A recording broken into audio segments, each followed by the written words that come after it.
Bonjour à tous et bienvenue dans cette nouvelle vidéo. Aujourd'hui, on va faire de la micro-soudure pour des micro-composants. Donc, je vais vous montrer quelques techniques de soudure pour bien réaliser des soudures de composants électroniques, particulièrement les micro-composants parce qu'ils sont de plus en plus populaires sur le marché. C'est de plus en plus populaire d'avoir des composants de surface et très petits pour avoir des conceptions très compactes et très denses en termes de composants. Afin de bien vous démontrer toutes les zones de soudure et avoir une meilleure résolution pour vous présenter la vidéo d'aujourd'hui, je me suis équipé d'un microscope numérique. Les détails du microscope et de sa fabrication sont disponibles dans la vidéo, dans la description. Donc, allez voir si ça vous intéresse. Donc maintenant, on va réutiliser ce qu'on a appris pour souder le circuit juste ici. Donc, comme vous voyez, les pads fonctionnent. Donc, le circuit est à sa place comme ça ici.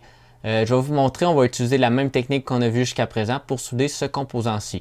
Donc, on va commencer par appliquer un petit peu d'alliage sur la patte ici en haut à droite. Ça va nous permettre de maintenir notre composant avec la main opposée tout en plaçant le composant en même temps. Donc, on va appliquer notre fer à souder ici, appliquer un petit peu d'alliage, donc tout juste assez pour maintenir notre composant en place.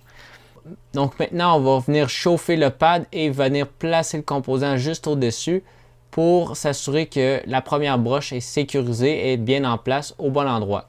Donc il faut maintenir, tant qu'on n'a pas placé notre composant, on maintient notre fer à souder dans la main droite pour chauffer l'alliage. On retire lorsqu'on est certain que notre composant est au bon endroit et on s'assure par la suite qu'effectivement, chacune des broches maintient un contact avec son pad juste en dessous. Cependant, pour des gros composants, plus le composant est gros comme c'est ici, vous allez voir, on va placer notre pince vis-à-vis le composant et celui-ci va bouger. Donc, celui-ci est très sensible puisqu'il y a un pivot sur la broche qu'on vient de souder. Donc, étant donné que c'est la seule broche qu'on a soudée, vous voyez que ça fait un effet de pivot. Donc, il faut être très minutieux avec un composant comme celui-ci pour ne pas faire briser ou une fissure interne au niveau de la broche qu'on a déjà soudée. Donc, on s'assure de bien placer le circuit et on va venir positionner un petit peu d'alliage ici sur la broche à l'opposé pour sécuriser le composant. Donc, c'est ce que je vais faire à l'instant. Je vais placer mon fer à souder sur la broche ici en dessous, donc tout juste ici. Et je vais venir appliquer un petit peu d'alliage, juste assez. Comme vous voyez, je n'ai pas mis la bulle d'étain parce que sinon, ça ferait une bulle qui viendrait faire un pont entre mes deux broches vu que c'est très petit. Donc maintenant, on peut voir que le circuit est très stable, donc je ne peux pas le bouger avec mes pinces, donc je sais que ma soudure est faite. Cependant, je vais devoir souder mes autres pads ici pour m'assurer que tous mes liens électriques sont faits correctement. Donc, encore une fois, le truc qu'on va faire, ça va être d'appliquer notre fer à souder en premier sur les pads et vous allez voir un petit peu d'étain qu'on applique et tout simplement, on laisse tout ça comme ça. Ensuite, on fait la deuxième broche. Comme vous voyez, j'avais déjà de l'alliage sur mon fer à souder, donc j'ai pas besoin d'en rajouter. Vous voyez que la simple petite goutte d'alliage que j'avais sur mon fer à souder était suffisante puisque la broche est tellement petite qu'elle ne nécessite pas beaucoup d'alliage. Celle-ci aussi, cependant, je vais en rajouter un petit peu pour faciliter la suture. Donc, pour m'assurer que le contact électrique est bien fait. Donc, vous voyez maintenant, les soudures sont très belles et on a mis suffisamment d'étain. Si on met trop d'étain, ce qui arrive, c'est que ça va faire des ponts comme ça ici et ça peut être dommageable puisque là, on a un lien électrique entre deux pattes.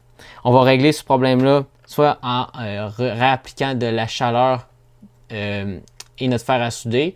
Si ça ne fonctionne pas, il va falloir utiliser la tresse à dessouder pour retirer l'alliage excédentaire. Ce que je vais faire, c'est utiliser la tresse comme vous allez voir présentement. J'applique ma tresse vis-à-vis ma soudure. J'applique mon fer à souder par-dessus. Et ce que je vais faire, c'est appliquer un petit peu d'alliage.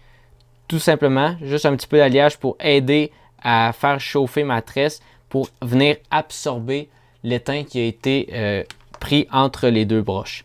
Donc, il ne faut pas mettre trop d'alliage pour ne pas trop absorber. Cependant, en mettant juste un petit peu, vous voyez que j'ai retiré mon pont. Et j'ai une bonne quantité d'alliage maintenant sur mes broches. Mieux que la broche 1 par exemple qui est ici, qui en a un petit peu trop. Maintenant, on va faire pareil de l'autre côté. On va appliquer le fer à souder et on va mettre de l'alliage sur chacune des broches. Donc, comme vous voyez, on va appliquer le fer à souder.